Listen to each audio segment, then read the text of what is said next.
বরফ, আইস বা তুষার যে নামেই ডাকা হোক না কেন সবাই পরিচিত। অনেকেই তুষারপাত দেখতে বিদেশে যান, কেননা বাংলাদেশে তুষারপাত হয়। প্রতিবেশী দেশ ভারতের বিভিন্ন রাজ্যে তুষারপাত হয়, যা দেখতে সৌন্দর্য নসীদের ঢল নামে।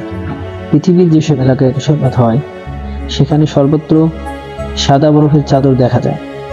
সবাই এই সাদা বরফ পছন্দ করে, কিন্তু কখনো কি ভেবে দেখেছেন বরফের রং সাদা হয় কেন এবং এর পেছনের গল্প কি?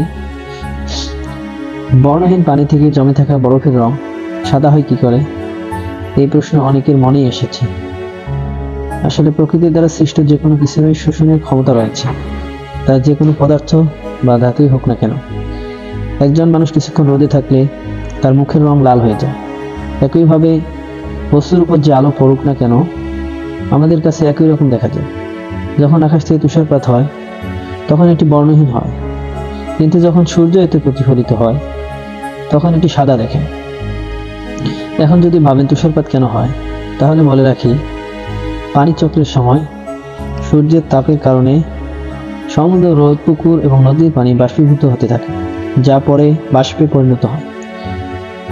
বাষ্প বাতাসের চেয়েও হালকা হওয়ায় আকাশের দিকে উঠে যায় এবং বায়ুমণ্ডলে পৌঁছায়, যা একত্র হয়ে মেঘের রূপ নেয়। অনেক সময় এমন হয় যে এই মেঘগুলো বায়ুমণ্ডলের উঁচুতে পৌঁছে যায় এবং সেখানে তাপমাত্রা খুব কম থাকে। সহজ কথায় বায়ুমণ্ডল খুবই ঠান্ডা। এমন পরিস্থিতিতে মেঘের মধ্যে উপস্থিত পানির ফোঁটাগুলি ছোট ছোট তুষারে পরিণত হয়।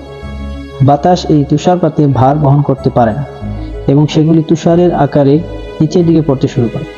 এ কারণে তুষারপাত দেখা যায়। সবাইকে ভিডিওটি দেখার জন্য ধন্যবাদ।